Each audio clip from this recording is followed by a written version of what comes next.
요즘 새로 나온 소설들 중에 진짜 괜찮은 외국 소설 뭐 없을까 찾고 계셨나요? 오늘은 제가 최근에 읽었거나 지금 한창 몰입해서 읽고 있는 외국 소설 신간 3권을 소개해 보려고 합니다. 전부 아주 따끈따끈한 신간들이고요. 그 중에서도 개인적으로 강력 추천할 만한 작품들만 골랐습니다. 책을 많이 읽다 보면 유명한 게 역시나 좋은 책들이 많더라고요. 오늘 소개할 책 3권은 신간 중에서도 베스트셀러를 차지하고 있는 유명하디 유명한 그런 책들입니다. 지금부터 하나씩 소개해 드릴게요. 첫 번째 책은 바로 고독한 용의자입니다. 이 책은 중국, 그러니까 정확히는 홍콩 출리 소설인데요. 작품을 쓴 작가는 차노 깨이입니다. 우리 아들이 작가 이름을 보더니 한국 사람인데 필명을 이렇게 쓰는 줄 알았대요. 이름이 차노인 줄 알았던 거죠. 차노 깨이 작가는 우리나라에서는 진짜 인기가 많은 편인데요. 특히 추리소설 13.67로 굉장히 유명하죠. 그 작가의 최근작 고독한 용의자를 읽어봤습니다. 역시 기대한 만큼 재미있게 읽었던 책이었어요. 일단 줄거리를 간략하게 말씀드려 볼게요. 홍콩의 어떤 빌라에서 한 남자가 자살한 채로 발견이 됩니다. 방 안에서 숯을 태워서 자살을 한 건데요. 신고를 받고 온 경찰이 자살인 것 같다고 결론을 내리고 이후 절차를 진행하려던 차에 우연히 열어봤던 옷장에서 아주 기이하게 토막이 난 시신이 유리병에 있는 게 발견되면서 사건은 전혀 다른 국면으로 접어들게 됩니다. 도대체 저 시신은 누구며 이 자살한 남자가 범인이었나? 아니면 타살인가?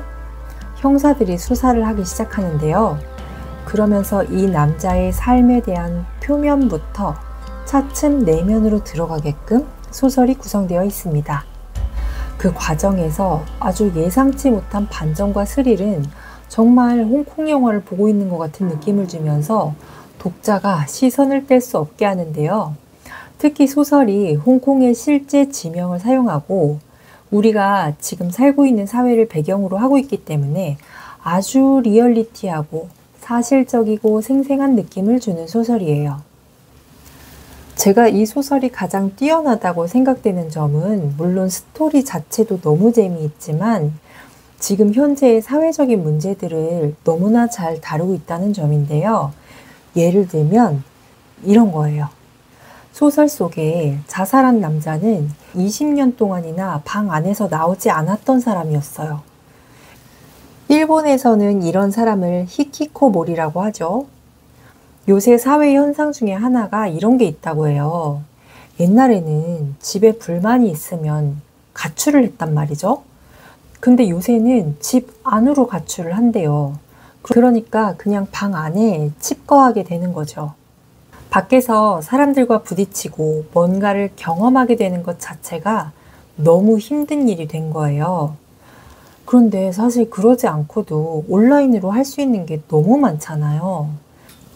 심지어 작품 속 남자는 주식 트레이딩을 하면서 방 안에서 자산을 불렸고 그 돈을 엄마한테 매달 드리기도 했고요. 또 인터넷으로 필요한 물건들을 사고 온라인에서 게임과 채팅을 하면서 비대면이지만 인간관계를 이어가기도 했단 말이죠. 옛날 같았으면 절대 있을 수 없었던 일이 기술이 발달하면서 이런 형태의 생활을 만들어낼 수 있다는 걸 우리는 소설을 통해서 더 와닿게 간접 체험하게 되는데요. 또 이와는 모순적으로 렌탈 애인이라든지 이런 사회 현상이 일어나기도 해요.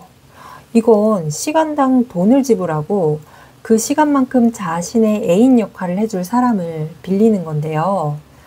아무리 온라인에서 필요한 것들을 다 충족할 수 있다고 해도 이런 현상이 성행하는 걸 보면 얼굴을 보고 진짜 사람과 교류하는 게 인간에게는 꼭 필요한 부분이라는 것도 알 수가 있었던 소설입니다.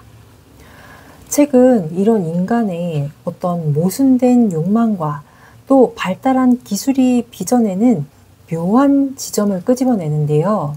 그런 점에서 이 소설은 훌륭하고도 아주 재미있는 이야기꾼의 입담으로 눈을 빛내게 되는 재미있는 소설이었습니다. 두 번째 책은 팡팡의 연매장입니다. 이 책은 서울국제도서전에서 편집자님의 설명을 듣고 홀린 듯이 사버렸는데요. 산 책은 오히려 더 읽기를 미루게 되는 거 아시죠? 그래서 지금 시점에서 저 아직 100페이지 정도밖에 못 읽었어요. 그런데 소설이 너무 재밌더라고요. 중국의 사회소설이라서 막연히 어려울 것 같았는데 생각보다 정말 쉽게 읽히고 쓱쓱 넘어가는 책이더라고요. 소설은 어떤 물에 빠진 여인이 구조되면서 시작돼요. 이 여인이 왜 물에 빠졌는지 여자는 전혀 기억을 못하고 자신의 이름이나 살던 곳이나 그런 것들에 대한 기억을 전혀 해내지 못합니다. 다행히 여인은 좋은 남자 의사를 만나서 치료를 받고 나중에는 그와 결혼까지 하게 되는데요. 기억을 찾으려는 노력을 초반에는 좀 하게 돼요. 그런데 이런 노력이 그 여인을 더 불안에 떨게 만든다는 것을 남편이 알고는 남편은 굳이 기억을 찾으려 하지 말라고 망각하는 게 살아가는데 더 낫기 때문에 그럴 거라고 이야기를 합니다. 하지만 여인은 불쑥불쑥 자기도 모르게 막 수준급으로 바느질을 하면서 엄청 어려운 수를 놓거나 어떻게 기억하는지도 모르는 시를 읽기도 하고요. 또 유명한 그림을 한눈에 알아보고 제목을 말하기도 하는 그런 모습을 보이는데요. 그래서 전에는 뭔가 엘리트층이었을 것 같은 느낌이 들어요. 그런데 어떤 충격적인 일로 인해서 그때의 기억을 통째로 잃어버리고 완전히 다른 사람으로 살게 된 거죠.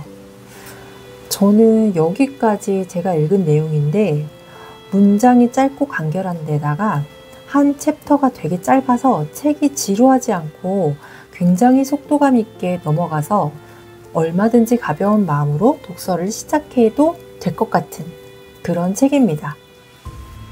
이 다음 부분은 제가 그때 책을 살 때 편집자님께서 직접 말씀을 해주셨던 내용인데요. 이 여인이 하나하나 기억을 찾아가는데 이게 정말 사실이었는지 꿈인지 그냥 환상인지 구분할 수 없는 상황들이 펼쳐진다고 하셨거든요. 그리고 현재까지도 이 팡팡 작가의 작품은 중국에서 금서로 지정돼 있어서 정식으로 국내에서는 출판되지 않고 있다고 하셔서 저는 더욱 읽어보고 싶어서 냉큼 구매했던 책이었습니다. 그런데 100페이지를 읽어본 결과 정말 잘 산 것 같아요.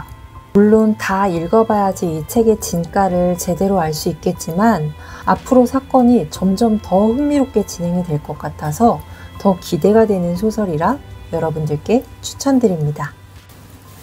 세 번째 책은 서맨사 하비의 궤도라는 소설입니다. 이 책은 2024년 부커상 수상작인데 만장일치로 결정이 되었다고 해요. 그 유명한 책을 저는 모르는 걸 못 참기 때문에 이 책도 지금 병렬 독서를 하고 있거든요. 그런데 이 책은 막 빠르게 책장이 넘어가는 그런 책은 아니에요. 문장의 밀도가 엄청 높아서 좀 천천히 읽고 중간중간에 생각을 좀 해야 남는 게 있는 책 같더라고요. 이 책은 소설이라고 하는데 저는 너무 사실적이어서 좀 에세이 같다는 생각이 계속 들었어요.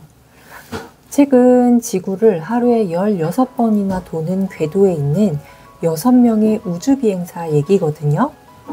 여기 책의 초반에 보시면 궤도를 도는 이게 이렇게 나와요. 그래서 하루에 이 엄청난 속도로 지구를 이렇게 16번이나 돕니다. 아침이 16번이 오고 밤도 16번이라는 얘기가 되잖아요. 그러니까 거의 45분마다 낮과 밤이 계속 반복되는 거예요. 그러면 우리는 하루라는 감각을 지키기가 너무 힘들 거잖아요. 그래서 이들은 최대한 24시간 리듬에 맞춰서 생활을 하려고 노력을 해요. 우주가 시간 감각을 완전히 박살내기 때문에 감각을 붙잡아주는 기준점 같은 게 필요한 거죠. 그래야만 인간은 존재한다고 느낄 수 있고 정서적으로도 안정이 좀 될 수 있는 것 같아요. 생각해보면 지구가 인간을 탄생시킨 거잖아요. 책에서도 실제로 지구를 엄마에 비유하기도 하거든요. 그 지구에는 해가 뜨고 지는 시간이라는 게 있기 때문에 우리 몸은 시간 없이는 살 수가 없는 존재입니다. 그래서 일정 시간이 되면 먹고 자고 싸고 이런 게 다 시간에 붙박혀 있잖아요. 그래서 우주 비행사들은 그 인간의 아주 기본적인 조건을 지키기 위해서 꼭 노력을 합니다. 저는 이 책에 아직 초반을 읽고 있지만 훌륭하다고 생각되는 점이 그런 거였어요. 너무 당연하기 때문에 말조차 하지 않는 것을 우주에서는 의식하고 꼭 지켜야지만 인간이 살 수 있다는 거를 보여줍니다.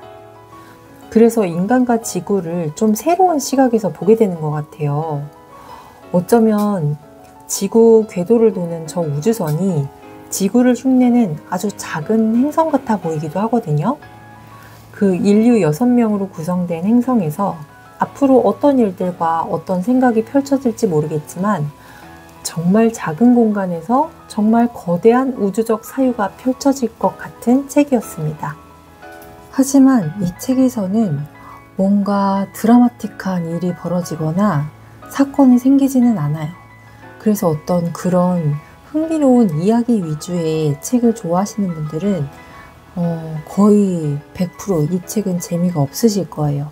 약간의 철학적 사유를 즐기시는 분들께 더 추천드립니다. 지구를 엄마로 둔 지구의 자식들로서 이 책을 통해서 조금이나마 유대감을 기를 수 있는 기회가 되었으면 좋겠다는 생각에 이 책 궤도를 추천하게 되었습니다. 오늘 소개한 책 3권 어떠셨나요? 아주 빠르게 읽히는 책도 있었고 천천히 곱씹어야 할 책도 있었고 또 현실과 소설 사이 어딘가에서 지금 우리가 사는 세상을 아주 깊게 들여다보는 책도 있었어요. 이 세 작품을 통해서 우리가 사는 공간 그리고 이 안에서 살아가는 인간이라는 존재를 조금 다른 시각으로 바라보는 계기가 됐으면 좋겠습니다. 읽는다는 게 결국 다른 사람의 시선으로 세상을 다시 보는 일이잖아요. 오늘 소개한 책들이 여러분들에게도 그런 독서가 되기를 바라고요. 저는 다음에 또 좋은 책, 재미있고 깊이 있는 이야기로 다시 찾아올게요. 감사합니다.